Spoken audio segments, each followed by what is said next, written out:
All right, today we're going to be in 2 Kings chapter 11. Now, this chapter is a little bit out of skew with the timeline, so we're going to go back in time to tell a little bit more of some of the story that had happened during some of the things that we've already talked about, or before some things we talked about already. So this chapter is not following the continual timeline, but kind of going back in time a little bit to tell another story, basically, that happened in parallel with some of the times that we've already discussed.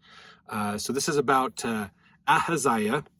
Now, if you remember, Ahaziah was the king of Israel right at the end of 1 Kings, as well as 2 Kings chapter 1. We learn about him.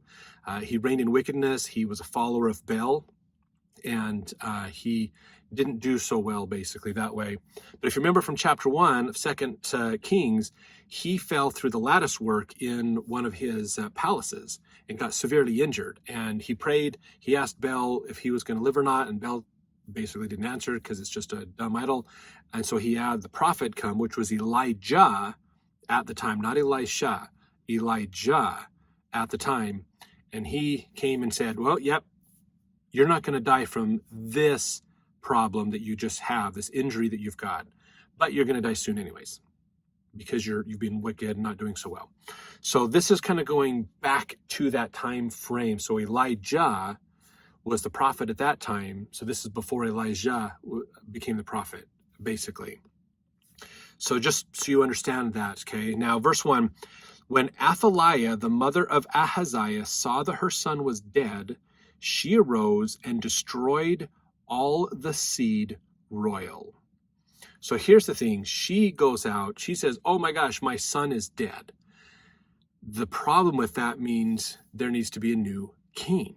In order for a new king to come, they're going to pick somebody else's son to be king, which means she's no longer going to be queen. And apparently she's a little power hungry, loves that power and control that she has.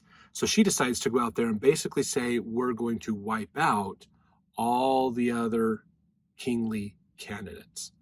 We're going to destroy the royal seed, basically, get rid of everybody else, so nobody else can become the king, which means I rule as queen because I'm the king's mom and the king wasn't married. So this is the problem, that this is this power-hungry idea, this challenge is coming up. So verse 2, but Jehosheba, the daughter of King Joram, sister of Ahaziah, and remember, the king of Israel was Ahaziah, and his sister was married by the king of Judah. So there's some intermingling between the two royal families, basically between Judah and Israel. Jehosheba,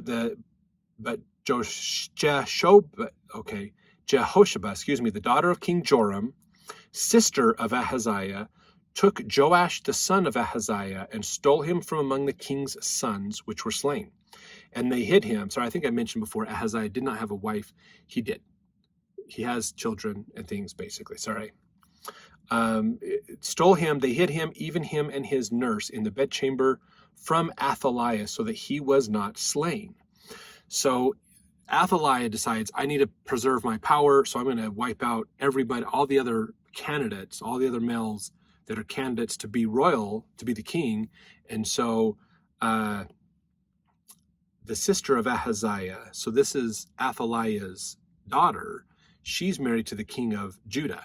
And so she goes out and gets her nephew, basically, who's Joash, and sneaks him out of the palace of Israel and takes him and hides him, basically.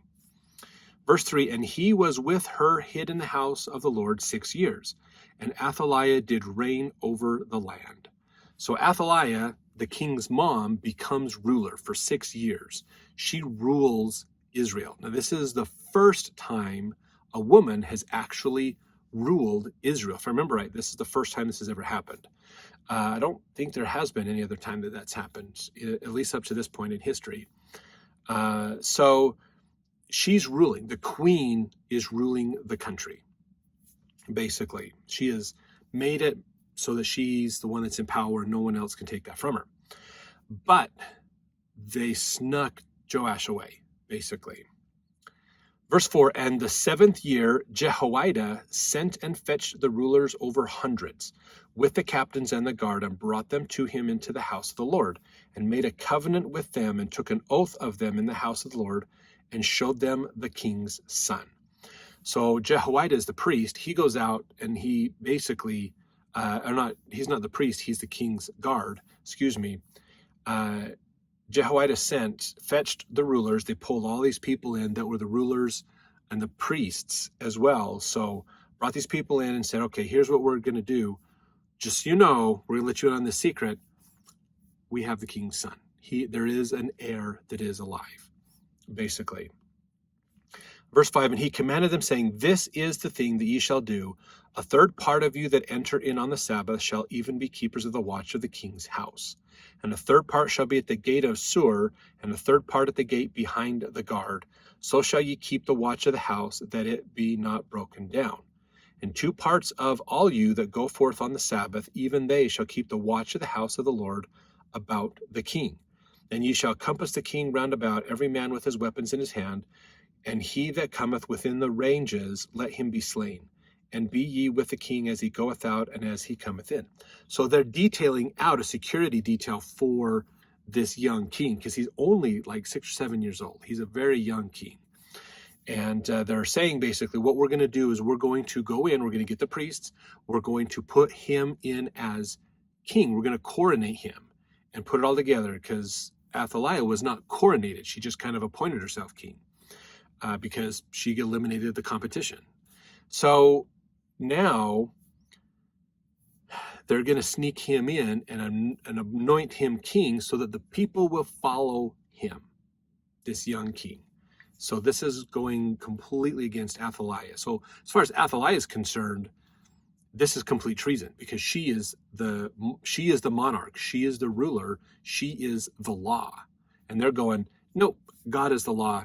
We're going to move away from you. So it's that perspective, who is right. It's important to watch for perspective in our life. So they're preparing to put this together, basically. Verse 9, and the captains over the hundreds did according to all things that Jehoiada the priest commanded. And they took every man his men that were to come in on the Sabbath, and with them that should go out on the Sabbath, and came to Jehoiada the priest. So Jehoiada is coordinating this. He's the priest. I think I thought he wasn't the priest for a second there, sorry. He's the priest. So we're pulling all this together. Verse 10, and to the captains over hundreds did the priest give King David's spears and shields that were in the temple of the Lord. So these are the spears and shields that King David had built to put in the house of the Lord, basically, to kind of put in and around him as a symbol. They're all going to have them, which represents the power of Israel, basically. And like King David, kind of get that memory of David stirred up, and that transfers to this young king. So verse 11, and the guard stood, every man with his weapon in his hand, round about the king, from the right corner of the temple to the left corner of the temple, along by the altar and the temple. And he brought forth the king's son and put the crown upon him. So this is the Sabbath. Okay, so this is important to realize. They get together in the Sabbath, they do the sacrifices, they all stand around, they watch the sacrifices happen. That's it. That's their Sunday worship, basically, is the sacrifices. So while they're doing these, they're bringing this king in to be anointed by the priests to be king. So it says in verse 12, he brought forth the king's son, put the crown upon him, gave him the testimony, and they made him king and anointed him. And they clapped their hands and said, God save the king, or basically, may the king live. It's the Hebrew version.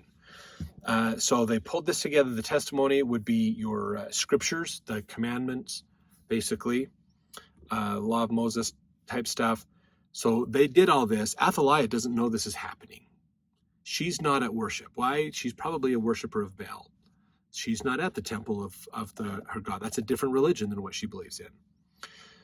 Now verse 13, and when Athaliah heard the noise of the guard and of the people, she came to the people into the temple of the Lord. And when she looked, behold, the king stood by a pillar, as the manner was, and the princes and the trumpeters by the king, and all the people of the land rejoiced and blew with trumpets. And Athaliah rent her clothes and cried, Treason, treason. So she shows up. She's going, what is going on over there?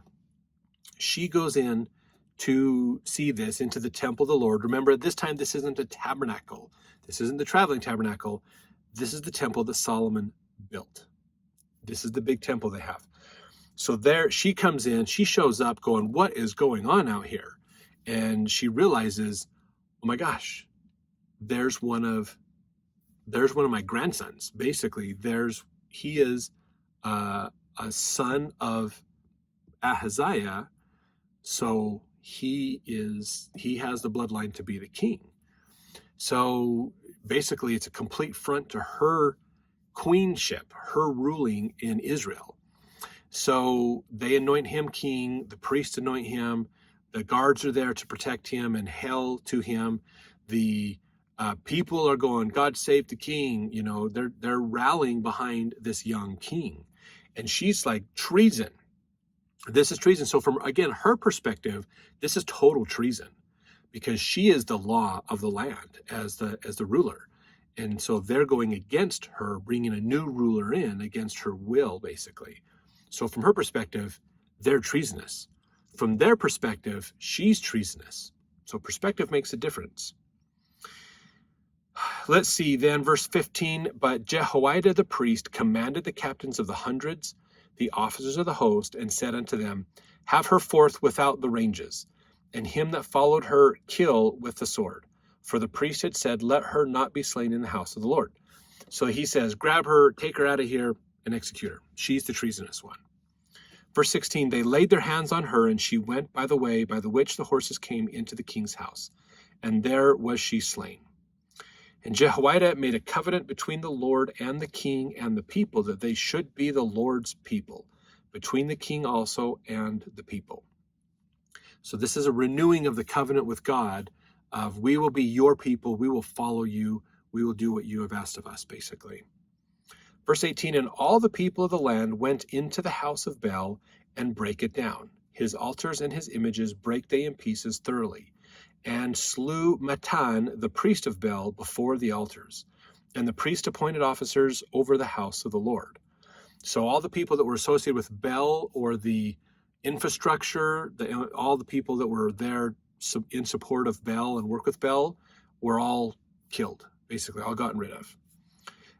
And verse 19, he took the rulers over hundreds and the captains and the guard and all the people of the land, and they brought down the king from the house of the Lord and came by the way of the gate of the guard to the king's house. And he sat on the throne of the kings. And all the people of the land rejoiced, and the city was in quiet. And they slew Athaliah with the sword beside the king's house. 7 years old was Jehoash when he began to reign. So this is a new chapter in a way in Israelite history that Jehoash is now reigning, basically. So let's learn more about him as king in this next chapter.